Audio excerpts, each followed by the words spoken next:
kami akan membahas tentang pelanggaran etika administrasi publik yang berjudul Intimidasi Instansi Publik yang dialami oleh seorang ASN yang melaporkan kasus pungli di Pangandaran. Sebelum itu, izinkan kami berlima untuk memperkenalkan diri kami sendiri-sendiri. Dengan saya, Ditya Jaya Pratama dengan NIM 127 dan teman saya Marcella Askia dengan NIM 130 dan teman saya Natasha Anggita Saputri dengan NIM 133. Saya Ila Saira Ramadhani dengan NIM 134. Saya Nabila Putri Nisa dengan NIM 137.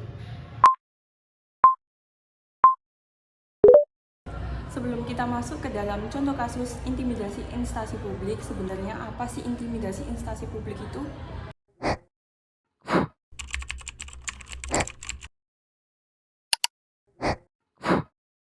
Intimidasi instansi publik merupakan suatu tindakan yang dilakukan oleh oknum penyelenggara layanan publik untuk menekan atau bahkan mengancam seorang individu yang melaporkan terkait dengan dugaan pelanggaran atau korupsi.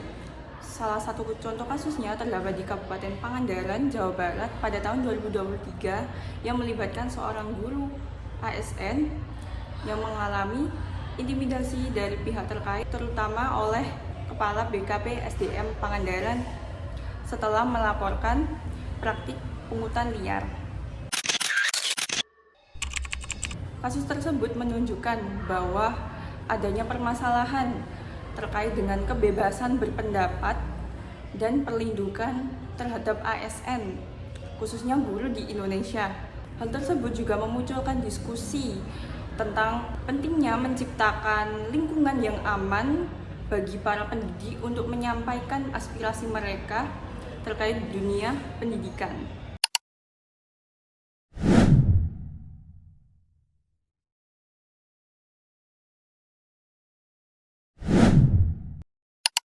Kasus ini berawal pada tahun 2020 yang bernama Husain Ali Rausanjani, seorang guru dan ASN di Kabupaten Pangandaran, Jawa Barat, yang mengikuti pelatihan dasar calon pegawai negeri sipil atau Latsar CPNS. Assalamualaikum warahmatullahi wabarakatuh. Saya Husain. Saya minta maaf kalau memang jadi perhatian banyak orang.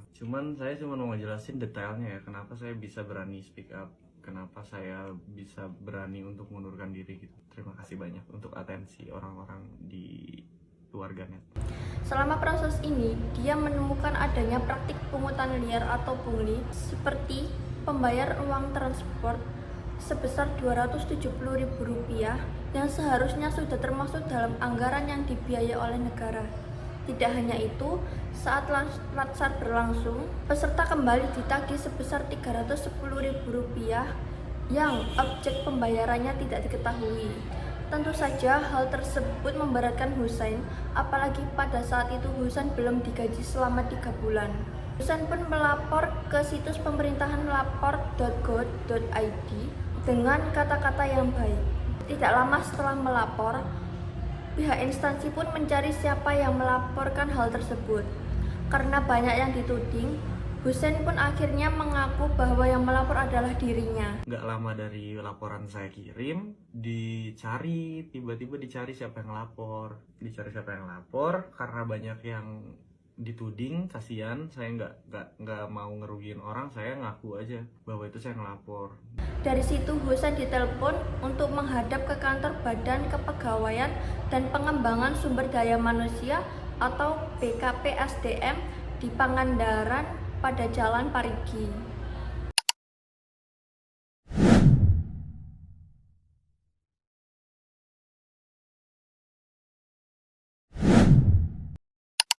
Setelah pelaporan tersebut, tak lama kemudian beberapa pihak yang diduga oknum pemerintah Kabupaten Pangandaran mencari identitas yang melaporkan ke situs tersebut.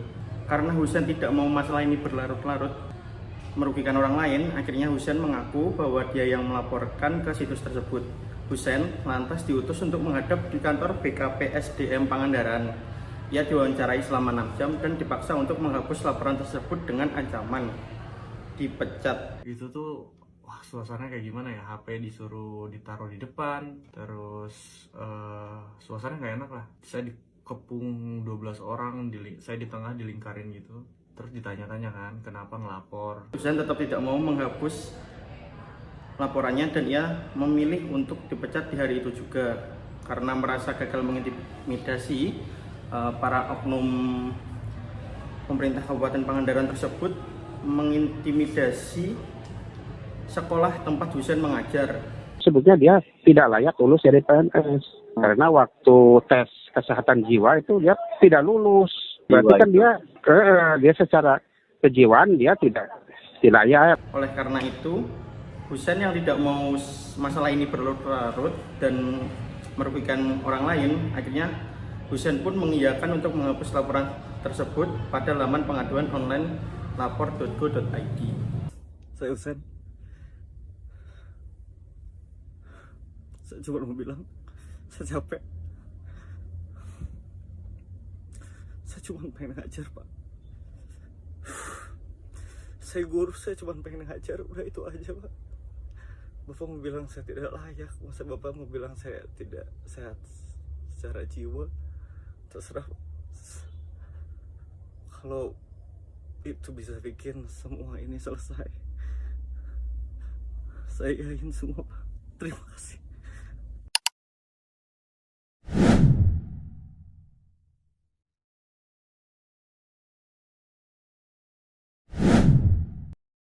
Intimidasi instansi publik bisa terjadi karena rendahnya juga pendidikan serta kesadaran orang-orang di sekitar.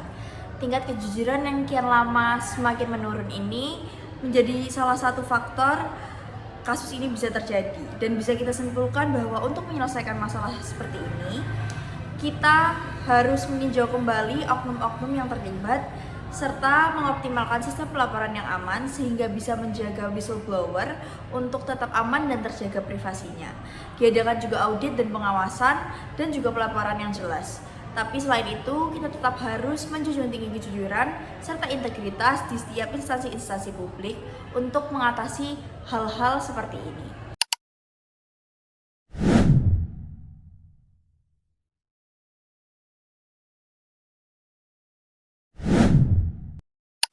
Dari kasus tersebut sudah jelas bahwasanya pihak BKPSDM menyalahgunakan kekuasaannya untuk kemudian menindas aparatur sipil negara yang berada di bawah kekuasaannya. Lantas, apakah hal-hal seperti ini akan terus dianggap normal dan bukan dianggap sebagai tindak intimidasi terhadap instansi publik? Sudah seharusnya pemerintah memberikan sanksi yang pantas dan tegas terhadap pelaku penindasan terhadap aparatur sipil negara dan terhadap pelaku pengintimidasian seorang ASN agar sekiranya kemudian masyarakat bisa menyuarakan kebenaran dan melaporkan tindak pengintimidasian terhadap instansi publik. Ibu saya nangis-nangis, saya juga bingung harus ngomong apa, cuman ya mudah-mudahan ada rezeki lain gitu. Saya memohon banget ya untuk pemerintah Pangandaran, udahlah orang-orang yang kayak gitu jangan dipakai terus gitu. Masa mau kayak gitu terus sih, udah tahun 2023 ini teh. Masa saya harus nyembah-nyembah biar nggak ada lagi kejadian kayak gitu, biar nggak ada lagi orang-orang kayak gitu, malu atau itu aja sih paling yang bisa saya sampaikan. Terima kasih banyak untuk atensi orang-orang di warganet. Kami sebagai mahasiswa turut mengecam adanya pelaku tindak intimidasi di lingkungan pemerintahan dan menuntut pemerintah untuk menindaklanjuti kasus ini agar sekiranya kedepannya tidak ada lagi masyarakat yang ketakutan untuk melaporkan adanya pungli di lingkungan pendidikan. Terima kasih. Wassalamualaikum warahmatullahi wabarakatuh.